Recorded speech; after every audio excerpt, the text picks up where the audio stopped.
And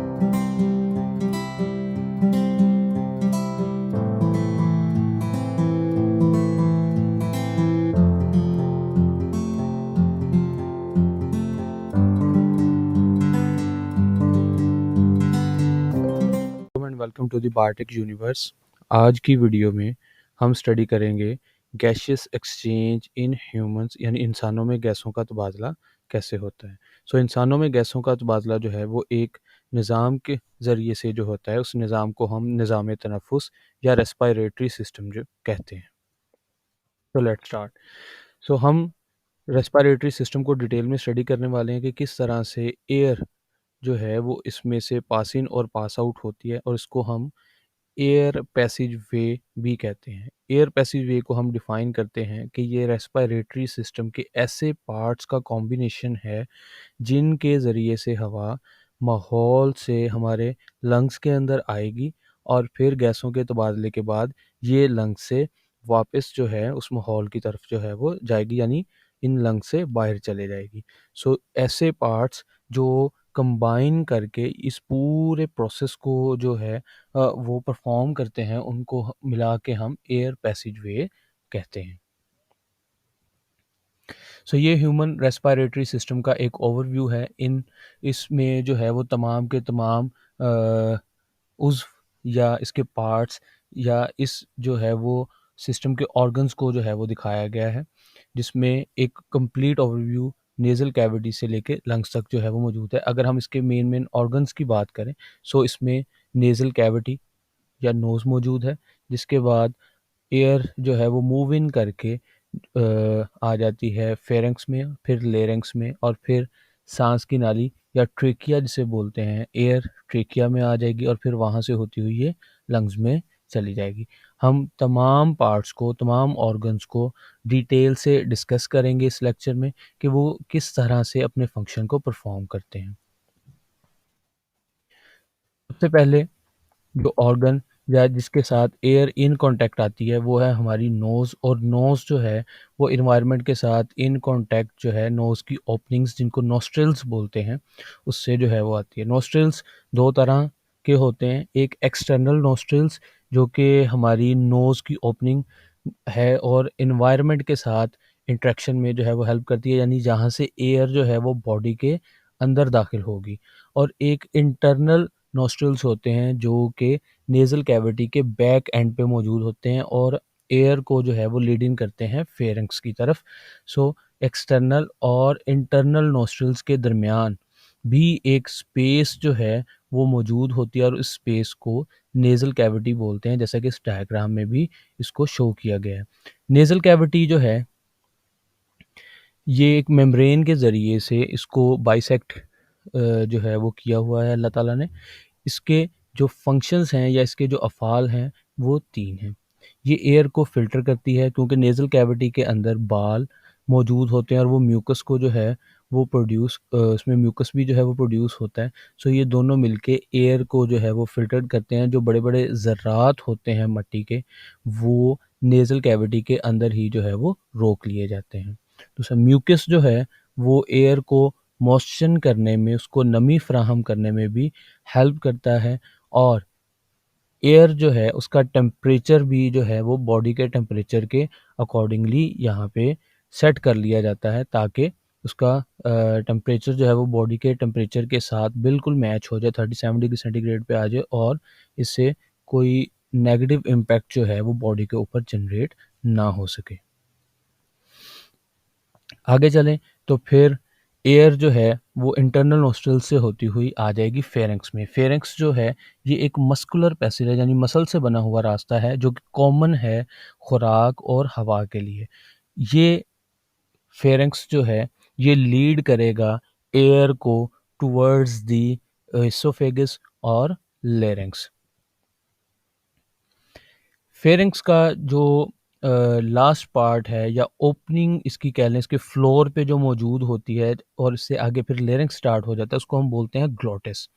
glottis जो है इसके ऊपर एक कवरिंग मौजूद होती है कार्टिलेज की, उस कवरिंग फ्लैप को हम एपिग्लोटिस बोलते हैं। एयर फेरिंक्स से होती हुई ग्लोटिस, और ग्लोटिस से जो है वो गुजर के फिर ये आ जाएगी अगले जो है वो पार्ट की तरफ जिसको हम बोलते हैं लेरिंक्स। लेरिंक्स जो है ये असल में कार्टिलेज का बना हुआ एक बड़ा एक बॉक्स जो है वो होता है, जो कि प्रेजेंट है बिटवीन फेरिंक्स एंड ट्रेकिया, यानी सांस की नाली और फेरिंक्स के दरमियान में कार्टिलेज का बॉक्स जो है वो लेरिंक्स कहलाता है। इसको वॉइस बॉक्स या आलाए सौत भी कहा जाता है। उसकी वजह ये है कि इसके अंदर फाइब्रस बैंड्स जो हैं वो स्ट्रेच होते हैं, जिनको हम वोकल कॉर्ड्स बोलते हैं। सो जब एयर जो है वो इससे पास इन और पास आउट होती है, सो वोकल कॉर्ड्स जो हैं उस वजह से वाइब्रेट करते हैं और उस वाइब्रेशन से जो है वो साउंड प्रोड्यूस होती है। सो उस साउंड की प्रोडक्शन की वजह से इसको वॉइस बॉक्स या आला सौत भी कहा जाता है। फेरिंक्स के बाद एयर जो है एक लॉन्ग ट्यूब जो कि कार्टिलेज से बनी होती है, जो कि 12 सेंटीमीटर लॉन्ग ट्यूब है, उसमें दाखिल हो जाएगी और उस ट्यूब को हम कहते हैं ट्रेकिया। ट्रेकिया, विंड पाइप या सांस की नाली, ये एक कार्टिलेज का बना हुआ 12 सेंटीमीटर लंबा पाइप है जिसके अंदर सी शेप्ड कार्टिलेज रिंग्स जो हैं वो मौजूद होते हैं। ये सी शेप कार्टिलेज रिंग जो हैं ये बहुत ही इम्पॉर्टेंट होते हैं, क्योंकि ये प्रिवेंशन करते हैं कोलैप्सिंग, कोलैप्स नहीं होने देते कि प्रिवेंट कर देंगे कोलैप्स को। जब एयर जो है वो लेरिंक्स में मौजूद नहीं भी होगी तो ये नेगेटिव प्रेशर की वजह से इसकी वाल्स जो हैं वो आपस में मिल नहीं पाएंगी।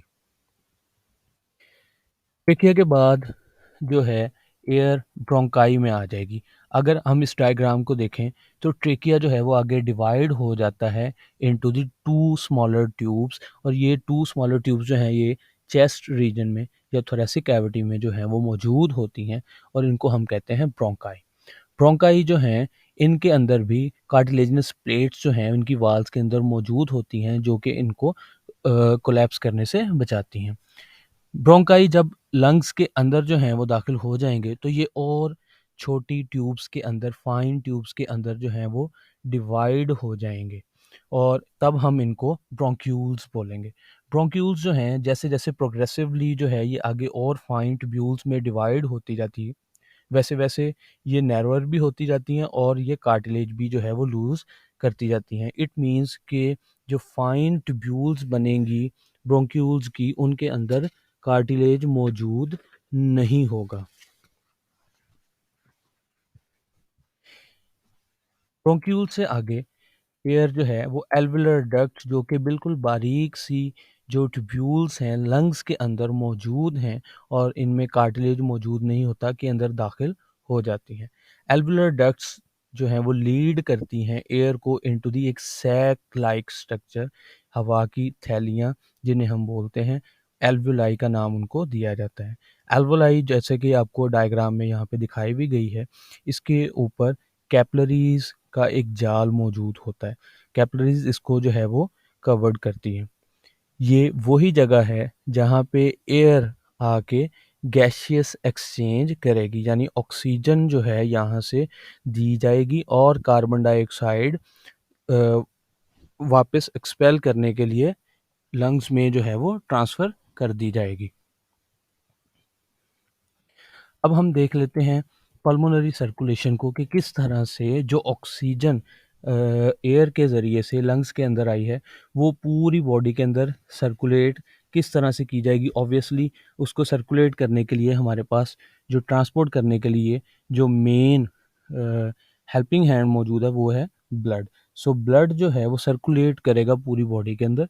ब्लड में रेड ब्लड सेल्स जो हैं उनके अंदर हीमोग्लोबिन मौजूद होती है, जो कि ऑक्सीजन कैरियर के तौर पे जो है वो काम करती है।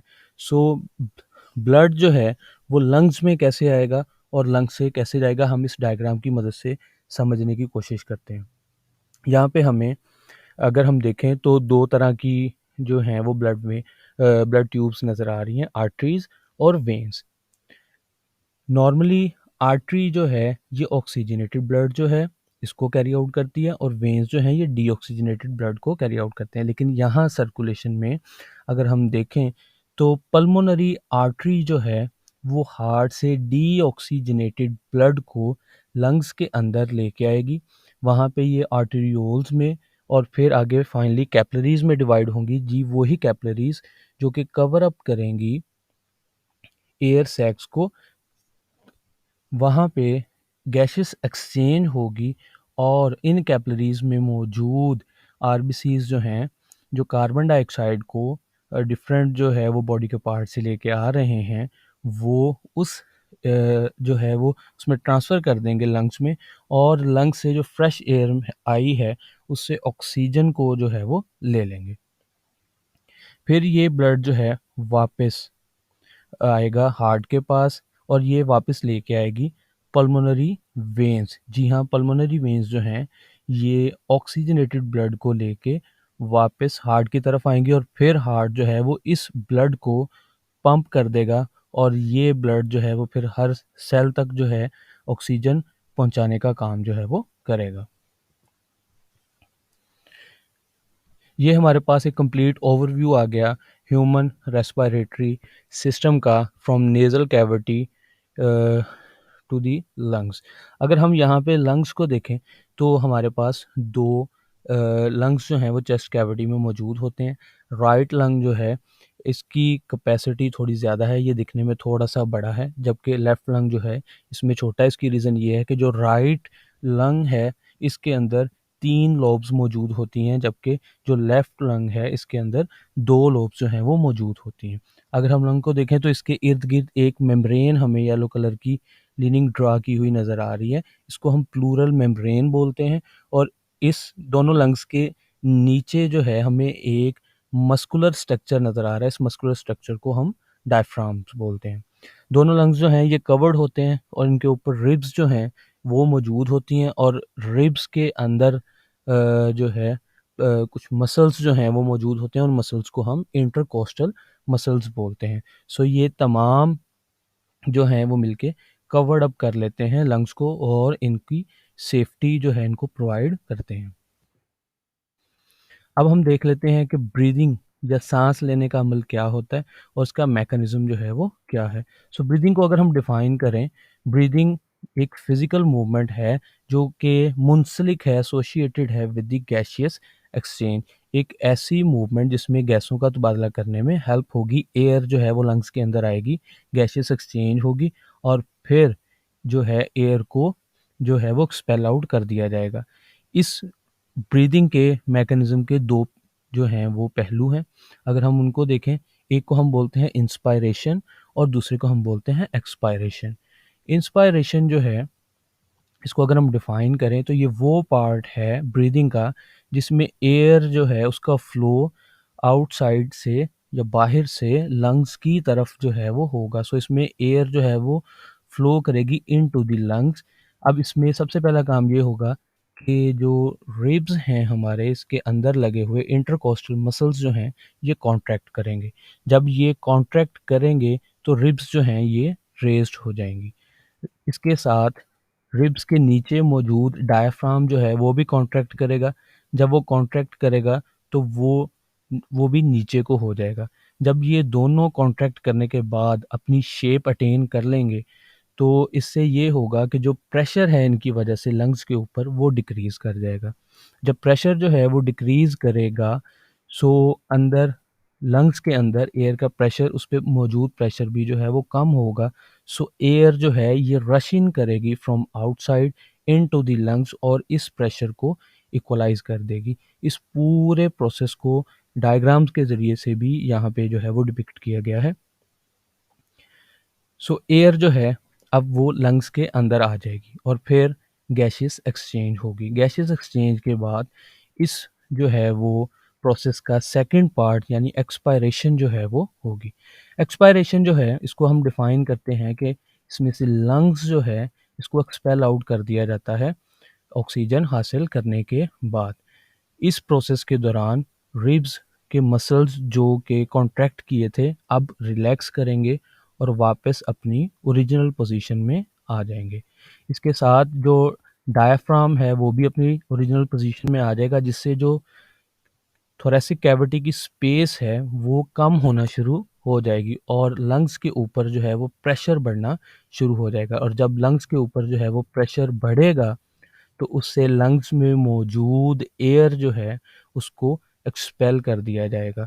सो ब्रीदिंग का जो है वो मैकेनिज़्म इन 2 प्रोसेस के अल्टरनेट जो है वो होने पे कंप्लीट हो जाता है, यानी एयर रश इन करेगी और फिर हम इसको एक्सपेल आउट करेंगे और आते वक़्त ऑक्सीजन लेके एयर जो है वो हमारे लंग्स में आएगी और जाते वक़्त हम इससे कार्बन डाइऑक्साइड को एक्सपेल करेंगे। इस पूरे प्रोसेस को हम यहाँ पे इस डायग्राम की मदद से भी जो है वो समझ सकते हैं। आपको लेफ़्ट पे जो है इन्हेलेशन का प्रोसेस जो है वो दिखाया गया है, जिसमें एयर जो है वो इनहेल की जा रही है। इसमें अगर आप देखें तो जो इंटरकोस्टल मसल्स हैं वो कॉन्ट्रैक्ट हैं, यहाँ पे कॉन्ट्रैक्टेड हैं और जिसकी वजह से रिब्स जो हैं वो थोड़े ऊपर को उठे हुए हैं और डायफ्राम भी जो है इसकी पोजीशन जो है वो लोअर्ड हुई हुई है। जबकि राइट साइड पे एयर जो है वो एक्सहेल हो रही है, क्योंकि रिब्स और डायफ्राम जो है वो अपनी ओरिजिनल पोजीशन में जो है वो आ चुके हैं और लंग्स के ऊपर जो है वो प्रेशर अप्लाई कर रहे हैं, जिससे एयर जो है वो एक्सपेल आउट हो जाएगी। सो यहाँ पे ये प्रोसेस कंप्लीट होता है। Thanks for watching the video. अगर आपको वीडियो इन्फॉर्मेटिव लगे तो हमारे चैनल को सब्सक्राइब करना मत भूलिएगा। अस्सलाम।